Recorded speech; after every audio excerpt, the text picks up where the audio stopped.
শীঘ্রই নির্বোধ লোকেরা বলবে, তারা যে কিবলার দিকে মুখ করত সে কিবলা হতে তাদের কে ফিরিয়ে দিল? বলুন, পূর্ব ও পশ্চিম আল্লাহরই, তিনি যাকে ইচ্ছা তাকে সরল পথে পরিচালিত করেন।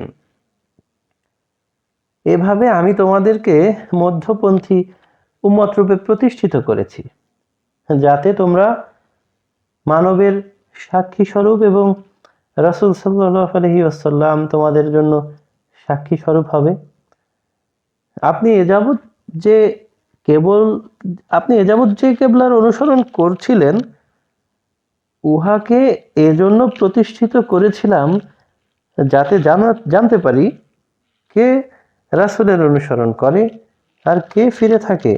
আল্লাহ যাদের হেদায়েত করেছেন তারা ব্যতীত অন্যের নিকট এটা নিশ্চয়ই কঠিন, এবং আল্লাহ এমন নন যে তোমাদের ঈমান নষ্ট করবেন।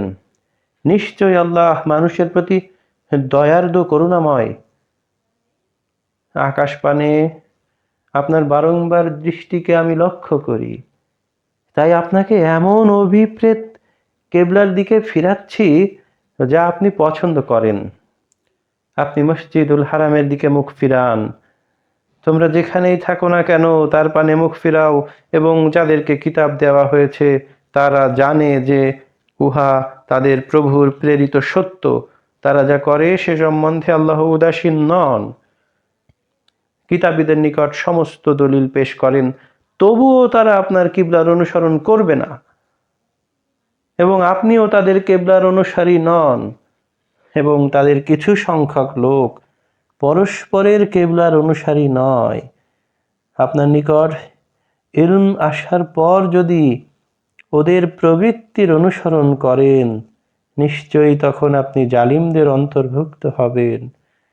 আমি যাদেরকে কিতাব দিয়েছি তারা তাকে এরূপ জানে যেরূপ তারা আপন সন্তানদেরকে চিনে, আর তাদের একদল জেনে শুনে সত্য গোপন করে থাকে। হোক উহাই যা প্রভুর নিকট থেকে প্রাপ্ত, সুতরাং সংশয়কারীদের অন্তর্ভুক্ত হবেন না। প্রত্যেকের নির্দিষ্ট দিক আছে, সেদিকে সে মুখ করে। সুতরাং সৎ কাজে প্রতিযোগী হও। তোমরা যেখানে থাকো না কেন আল্লাহ সকলকে একত্র করবেন। আল্লাহ সর্ববিষয়ে সর্বশক্তিমান। যেখান থেকেই বের হন না কেন, মসজিদুল হারামের দিকে চেহারা ফিরা, ইহা আপনার প্রভুর নিকট থেকে প্রেরিত সত্য। তোমরা যা করো সে সম্পর্কে আল্লাহ গাফিল নন। আপনি যেখান থেকে বের হন না কেন মসজিদুল হারামের দিকে চেহারা ফিরিয়ে রাখুন, এবং তোমরা যেখানেই থাকো না কেন উহার দিকে মুখ ফিরাবে, যাতে তাদের মধ্যে জালিমগণ ব্যতীত অন্যরা তোমাদের বিরুদ্ধে বিতর্ক না করে। সুতরাং তাদের ভয় করো না, একমাত্র আমাকে ভয় করো, যাতে আমি আমার নিয়ামত তোমাদের পূর্ণরূপে দান করতে পারি এবং সম্ভবত তোমরা সৎপথ প্রাপ্ত হবে। যেমন আমি তোমাদের নিকট তোমাদেরই একজনকে রাসূল করে পাঠিয়েছি, যে তোমাদের নিকট আমার আয়াতসমূহ পাঠ করে, তোমাদের পবিত্র করে, আর কিতাব ও হিকমত শিক্ষা দেয়। তোমরা যাতে অজ্ঞ ছিলে তা শিক্ষা দেয়। অতএব তোমরা আমাকেই স্মরণ করো, আমিও তোমাদের স্মরণ করব। তোমরা আমার প্রতি কৃতজ্ঞ হও ও অকৃতজ্ঞ হইও না।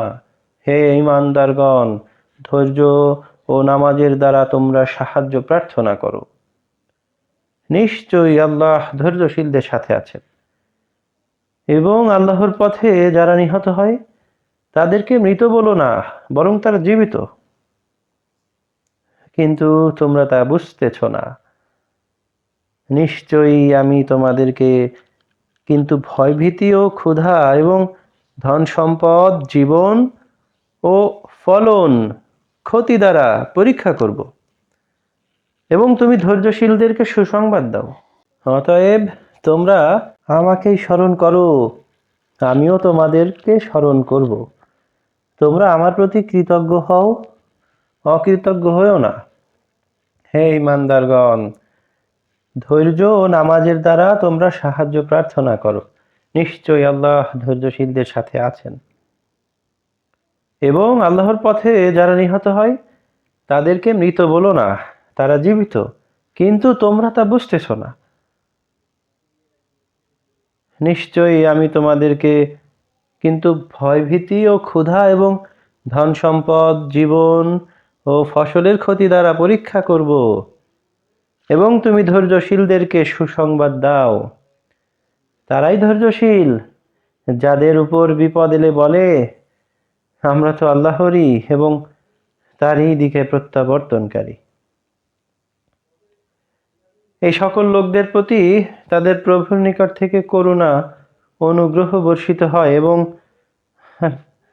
এই সকল লোকদের প্রতি তাদের প্রভুর নিকট থেকে করুণা অনুগ্রহ বর্ষিত হয়, আর এরাই সৎপথ প্রাপ্ত। সাফা ও মারওয়া আল্লাহর নিদর্শন সমূহের অন্যতম।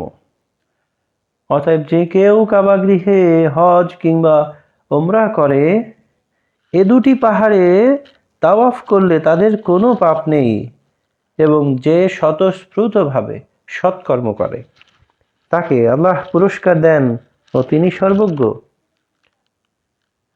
আমি যে সব নিদর্শন ও হেদায়েত অবতীর্ণ করেছি পবিত্র গ্রন্থে, পরিষ্কারভাবে উহা ব্যক্ত করার পরেও যারা উহা গোপন রাখে, আল্লাহ তাদের অভিশাপ দেন, আর লানতকারীগণও অভিশাপ দেয়।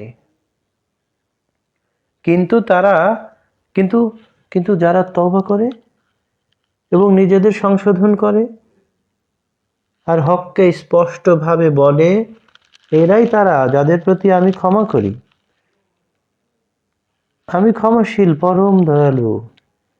নিশ্চয়ই যারা কাফের আর কাফের অবস্থায় মৃত্যুবরণ করে, এদের উপর আল্লাহ, ফেরেশতাগণ ও সব মানবকুলের লানত, তথায় তারা চিরস্থায়ী লানত পেতে থাকবে। তাদের থেকে শাস্তি লাঘব করা হবে না, তাদেরকে কোনো অবকাশ দেওয়া হবে না। ইলাহ একমাত্র তোমাদের তিনি ব্যতীত কোনো ইলাহ নেই। তিনি অসীম দয়াময় ও দয়ালু। নিশ্চয়ই আসমান ও জমিন সৃষ্টিতে, দিবানিশির পরিবর্তনে এবং মানুষের কল্যাণের জন্য সমুদ্রে যে সমস্ত জাহাজ চলাচল করে, তাদের মধ্যে আকাশ থেকে আল্লাহ যে বাড়ি বর্ষণ করে, উহা দ্বারা মৃতপ্রায় ভূমিকে জীবিত করেন ও তার মধ্যে জন্তু জানোয়ার ছড়িয়ে দিয়েছেন। বায়ুর দিক পরিবর্তন, আকাশ ও পৃথিবীর মাঝে মেঘের গমনাগমনের মধ্যে জ্ঞানীদের জন্য অবশ্যই নিদর্শন রয়েছে। আর মানুষের মধ্যে কতক লোক আছে যারা আল্লাহ ছাড়া অপরকে সমকক্ষ রূপে মনে করে এবং তাদেরকে ভালোবাসে আল্লাহর ন্যায়। কিন্তু যারা ঈমানদার, তারা আল্লাহর ভালোবাসায় সুদৃঢ়। পরিতাপ, জালিমগণ কোনো শাস্তি প্রত্যক্ষ করত, বুঝতো যে সকল শাস্তির উৎস আল্লাহ, এবং আল্লাহ কঠিন শাস্তিদাতা। যখন সর্দারগণ বিমুখ হবে, যারা তাদের অধীনস্থ ছিল তাদের থেকে, এবং অনুসারীরা শাস্তি প্রত্যক্ষ করবে ও তাদের মাঝে সমস্ত সম্পর্ক ছিন্ন হয়ে যাবে, আর অনুসরণকারীরা বলবে, হায়, যদি একবার আমাদের প্রত্যাবর্তন পৃথিবীতে ঘটতো, তবে আমরা তাদের সাথে সম্পর্ক ছিন্ন করতাম, যেমন তারা ছিন্ন করেছে আমাদের সাথে। আল্লাহ তাদের কার্যাবলী পরিতাপরূপে দেখাবেন, তারা কখনো অগ্নি হতে বের হবে না। হে লোক সকল, জমিনের হালাল ও পবিত্র খাদ্য দ্রব্য থেকে তোমরা আহার করো, আর শয়তানের পদাঙ্ক অনুসরণ করো না। নিঃসন্দেহে সে তোমাদের প্রকাশ্য শত্রু। সে তোমাদেরকে খারাপ ও অশ্লীল কাজের নির্দেশ দেয়, সে তো তোমাদেরকে খারাপ ও অশ্লীল কাজের নির্দেশ দেয়, এবং আল্লাহ সম্পর্কে এমন প্ররোচনা দেয় যে বিষয়ে তোমাদের জ্ঞান নেই। আর যখন বলা হয় আল্লাহ যা নাজিল করেছেন তা তোমরা অনুসরণ করো, তারা বলে না না, আমাদের পিতৃপুরুষ থেকে যা পেয়েছি তারই অনুসরণ করব। যদিও তাদের পিতৃপুরুষগণ কিছুই বুঝতো না এবং তারা হেদায়েত প্রাপ্ত ছিল না। যারা কুফরি করে তাদের উপমা হলো যেমন কোনো ব্যক্তি এমন কিছুকে ডাকে যে শুধু চিৎকার ধ্বনি ছাড়া কিছুই শ্রবণ করে না। তারা বধির, বোবা, অন্ধ, সুতরাং তারা কিছুই বুঝতে পারে না। হে বিশ্বাসীগণ, তোমাদেরকে আমি যে পবিত্র রিজিক দিয়েছি তা থেকে আহার করো আর আল্লাহর কৃতজ্ঞতা প্রকাশ করো। যদি শুধু তারই ইবাদত করে থাকো, নিশ্চয়ই তোমাদের জন্য মৃত জন্তু, রক্ত, শূকরের মাংস এবং যা আল্লাহর নাম ব্যতীত উৎসর্গ করা হয়েছে তা তোমাদের জন্য হারাম করেছেন। কিন্তু যে অনন্য পায় অথচ সীমা লঙ্ঘনকারী নয়, তার কোনো পাপ নেই, তার কোনো পাপ হবে না। আল্লাহ ক্ষমাশীল, মেহেরবান। আল্লাহ যে কিতাব নাজিল করেছেন, যারা তা গোপন করে ও বিনিময়ে স্বল্প মূল্য গ্রহণ করে, তারা নিজেদের উদরে অগ্নি ছাড়া কিছুই ভক্ষণ করে না এবং আল্লাহ পরকালে তাদের সাথে কোনো কথা বলবেন না ও তাদেরকে পবিত্রও করবেন না এবং এবং তাদের জন্য কঠিন শাস্তি রয়েছে। তারাই সৎপথের বিনিময়ে ভ্রান্ত পথ এবং ক্ষমার পরিবর্তে শাস্তি ক্রয় করেছে। অগ্নি সহ্য করতে তারা কতই না ধৈর্যশীল, অগ্নি সহ্য করতে তারা কতই না ধৈর্যশীল। এটা এজন্য যে আল্লাহ হক সহ কিতাব নাজিল করেছেন। বস্তুত যারা কিতাবে মতভেদ করেছে তারা নিশ্চয়ই গোমরাহিতায় লিপ্ত রয়েছে। পূর্ব ও পশ্চিমে তোমাদের মুখ ফেরানোতে কোনো কল্যাণ নেই, কিন্তু পুণ্য আছে। আল্লাহ আখিরাত ও ফেরেশতাগণ এবং কিতাব সমূহের ও নবীদের প্রতি ঈমান আনলে আর আল্লাহ প্রীতিতে আত্মীয় স্বজন, অনাথ, অভাবগ্রস্ত, পর্যটক সাহায্য প্রার্থীগণকে এবং দাস মুক্তির জন্য অর্থ দান করলে, নামাজ কায়েম করলে, জাকাত আদায় করলে ও প্রতিশ্রুতি করে উহা পূর্ণ করলে, অর্থ সংকটে, দুঃখ ক্লেশে ও সংগ্রাম সংকটে ধৈর্য ধারণ করলে, এরাই তারা যারা সত্যপরায়ণ এবং মুত্তাকি। হে ঈমানদারগণ, তোমাদের উপর নিহিত ব্যক্তিদের ব্যাপারে কিসাস ফরজ করা হয়েছে। হে ঈমানদারগণ, তোমাদের উপর নিহত ব্যক্তিদের ব্যাপারে কিসাস অর্থাৎ বিনিময় ফরজ করা হয়েছে। স্বাধীনের বদলে স্বাধীন, কৃতদাসের বদলে কৃতদাস, নারীর বদলে নারী। কিন্তু তার ভাইয়ের পক্ষ হতে ক্ষমা প্রদর্শন করা হলে যথাযথ বিধির অনুসরণ করা ও সততার সাথে তার প্রাপ্য আদায় করা উচিত। এটা তোমাদের প্রভুর পক্ষ হতে ভার লাঘব ও অনুগ্রহ। এর পরও যে সীমালঙ্ঘন করে তার জন্য যন্ত্রণাদায়ক শাস্তি রয়েছে। হে জ্ঞানবান, কিসাসের বিনিময়ে হে জ্ঞানবান, কিসাসের মধ্যে তোমাদের জন্য জীবন রয়েছে, যাতে তোমরা সাবধান হতে পারো। তোমাদের নির্দেশ দেয়া হয়েছে যে তোমাদের মধ্যে কারো মৃত্যুকালে সে যদি ধন সম্পদ রেখে যায়, তবে প্রথমত তার মাতা পিতা ও আত্মীয় স্বজনের জন্য নসিহত করার বিধান দেয়া হলো। এটা মুত্তাকিদের অবশ্য পালনীয়। শ্রবণান্তর, যদি কেহ উহার পরিবর্তন সাধন করে, তবে যে উহার পরিবর্তন করবে অপরাধ তারই উপর বর্তাবে। আল্লাহ সর্বশ্রোতা ও সর্বজ্ঞ। তবে যদি কেহ ওসিয়তকারীর পক্ষপাতিত্ব বা অন্যায়ের আশঙ্কা করে, অতঃপর সে তাদের মধ্যে মীমাংসা করে, তবে তার কোনো অপরাধ নেই। আল্লাহ ক্ষমাশীল, দয়ালু। হে ইমানদারগণ, তোমাদের জন্য সিয়ামের বিধান দেয়া হলো, যেমন বিধান তোমাদের পূর্ববর্তীগণকে দেয়া হয়েছিল, যাতে তোমরা সাবধান হতে পারো। রোজা নির্দিষ্ট কয়েকদিনের জন্য। তোমাদের কেউ পীড়িত হলে বা সফরে থাকলে অন্য সময় এ সংখ্যা পূরণ করে নিতে হবে। আর যাদের রোজা রাখা অতিশয় কষ্ট, তাদের কর্তব্য এর পরিবর্তে একজন অভাবগ্রস্ত ব্যক্তিকে খানা খাওয়ানো। যদি কেউ খুশিতে অতিরিক্ত সৎ কাজ করে, তবে উহা অধিক কল্যাণকর। আর যদি বুঝতে সিয়াম পালন করাই তোমাদের জন্য অধিকতর কল্যাণকর। রমজান মাস উহাতে মানুষের হেদায়েত ও সৎপথের নিদর্শন ও ন্যায় অন্যায়ের পার্থক্যকারী রূপে আল্লাহ নাজিল করেছেন। রমজান মাস উহাতে মানুষের হেদায়েত ও সৎপথের নিদর্শন ও ন্যায় অন্যায়ের পার্থক্যকারী রূপে কুরআন নাজিল হয়েছে। অতএব তোমাদের মধ্যে যারা এই মাস পাবে, তারা যেন রোজা রাখো। আর যদি কেউ অসুস্থ বা সফরে থাকে, তাকে অন্য সময় এ সংখ্যা পূরণ করতে হবে।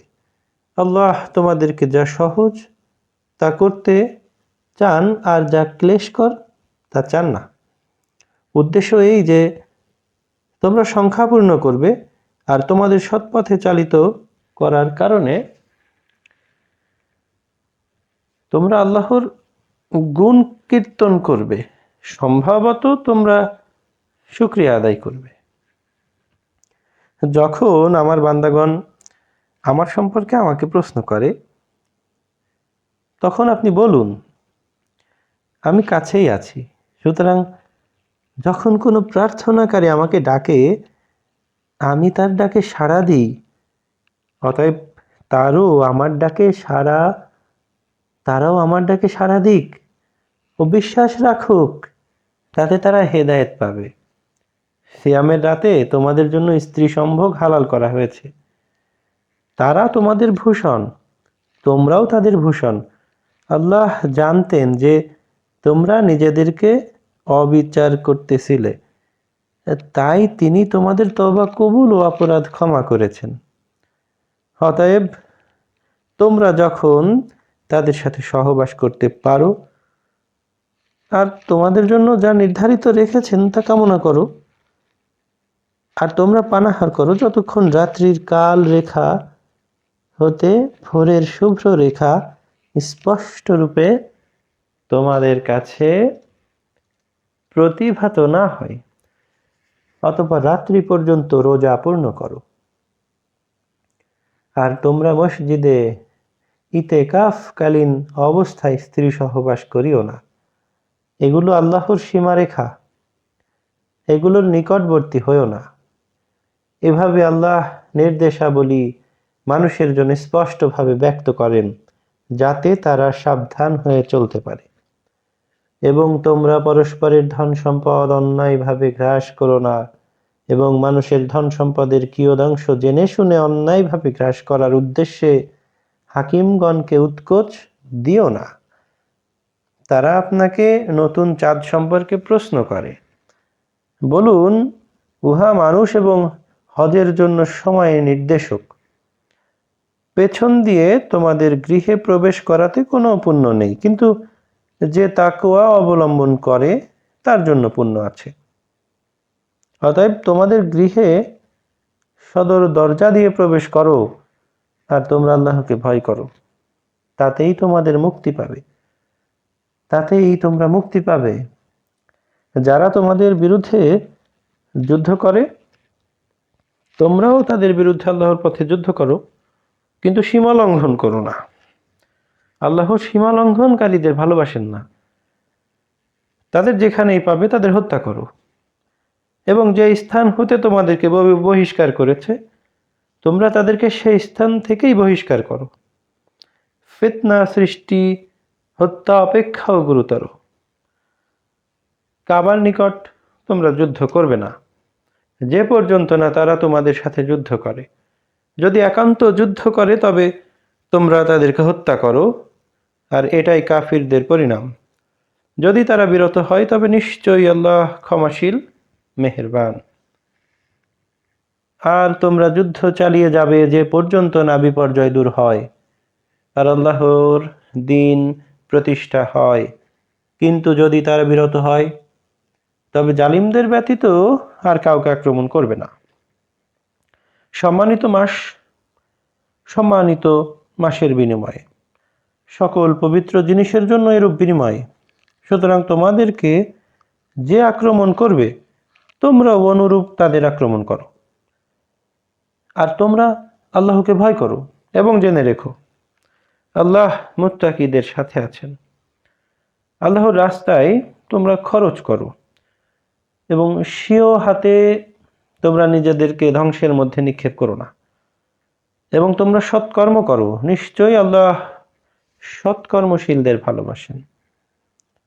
তোমরা আল্লাহর উদ্দেশ্যে হজ ও উমরা পূর্ণ করো, কিন্তু যদি তোমরা বাধাপ্রাপ্ত হও তবে সহজলভ্য কোরবানি করো। আর যে পর্যন্ত কোরবানির পশু যথাস্থানে না পৌঁছে তোমরা মস্তক মুন্ডন করো না। তোমাদের মধ্যে যদি কেহ পীড়িত হয় কিংবা মাথায় ক্লেশ বোধ করে তবে সে তার তৎপর পরিবর্তে রোজা রাখবে কিংবা সদকা করবে, অথবা কুরবানি দ্বারা তার ফিদিয়া দিবে।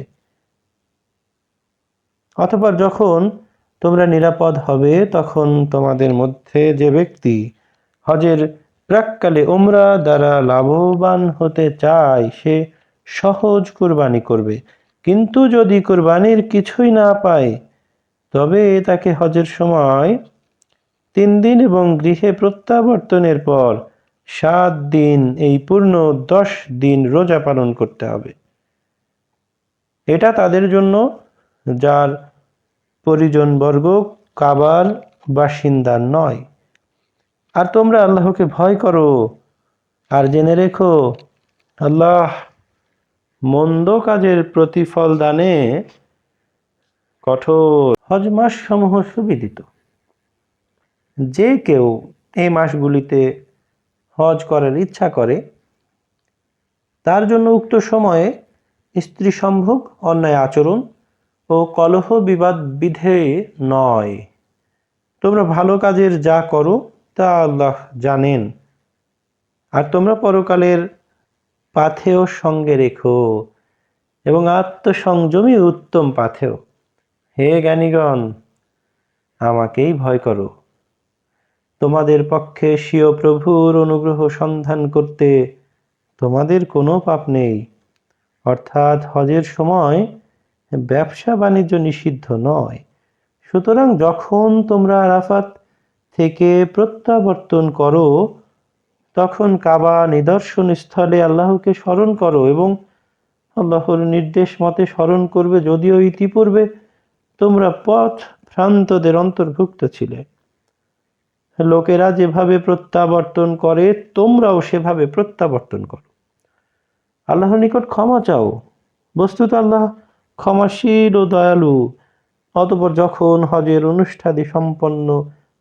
অনুষ্ঠাদি সমাপ্ত করবে তখন আল্লাহকে স্মরণ করো, যেমন তোমরা স্বীয় পিতৃপুরুষকে স্মরণ করতে, অথবা তদপেক্ষা অধিক স্মরণ করো।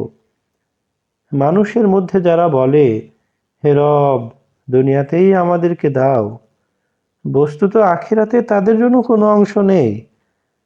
আর তাদের মধ্যে থেকে যারা বলে, হে আমাদের রব, আমাদের দুনিয়াতে ও আখিরাতে কল্যাণ দান করো এবং অগ্নির শাস্তি থেকে রক্ষা করো,